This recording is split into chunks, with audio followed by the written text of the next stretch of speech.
किसी ऐसी फील्ड में कुछ करना है ताकि हम अच्छा कुछ कर भी सकें, सोसाइटी के लिए कुछ कर भी सकें। मेरे पास दो ऑप्शन थे, होते तो बहुत सारे ऑप्शन है लेकिन मेरे पास दो थे, या तो मैं मेडिकल फील्ड चुनूं या फिर मैं इंजीनियरिंग चुनूं।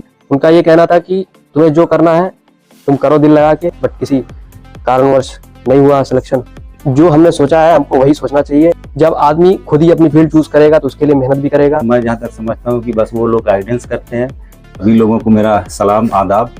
आप लोगों से मैं ये कहना चाहता हूँ कि देखिए, कोई भी इंसान हो उसको अपना गांव बहुत प्यारा लगता है, चाहे वो कहीं भी चला जाए, अमेरिका चला जाए, लंदन चला जाए, लेकिन अपने गांव से उसे काफ़ी मोहब्बत होती है। गांव में अगर कोई ऐसी चीज़ आ गई, गांव का नाम उससे रोशन हो रहा है, गांव का नाम बढ़ रहा है, गांव की तरक्की हो रही है, यानी कारोबारी क्षेत्र हो या एजुकेशन का क्षेत्र हो, अगर किसी के भी गांव का नाम रोशन होता है तो ये चाहता है कि और लोग भी जाने। इसी कड़ी में हमारे साथ हैं माँ दीसा।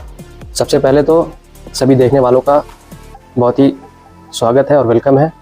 मेरा नाम माँ ज़ैबी है और मैं सेकेंड ईयर MBBS का स्टूडेंट हूँ और मैं गवर्नमेंट मेडिकल कॉलेज बस्ती में इस वक्त स्टडी कर रहा हूँ अपनी।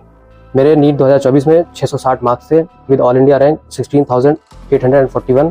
प्राइमरी शिक्षा हासिल की मदरसा से और ज़माने कदीम मशहूर मदरसतुल इस्लाह सरामीर के छात्र रहे हैं। तो इनको क्या दिक्कतें आई नीट की तैयारी करने में, इस पर हम चर्चा करेंगे।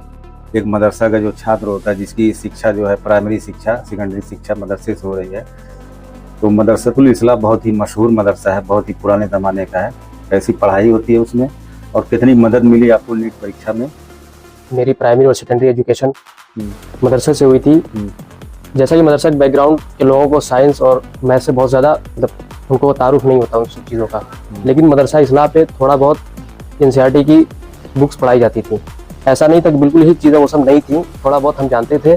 बाकी दुश्वारियाँ तो आती हैं, हर सब्जेक्ट का अलग टेक्सचर होता है, अलग टेस्ट होता है, अलग डिफ़िकल्टी होती है और उस सब्जेक्ट को उसी तरीके से पढ़ना ही ज़्यादा सही होता है।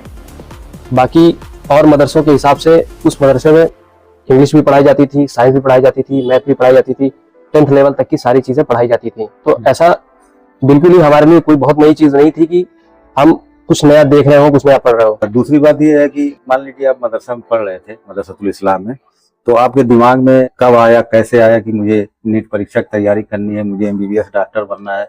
ये प्रेरणा जो है आपको कहाँ से मिली? ये मदरसे से मिली या खुद से मिली या परिवार के लोगों ने द्वारा दी गई? ना परिवार के लोगों ने कहा था, ना कहीं किसी से ऐसा कोई बहुत ज़्यादा इंस्पिरेशन थी। बस ये था कि आगे कुछ पढ़ना है तो किसी ऐसी फील्ड में कुछ करना है ताकि हम अच्छा कुछ कर भी सकें, सोसाइटी के लिए कुछ कर भी सकें और अपने लिए भी कुछ कर सकें।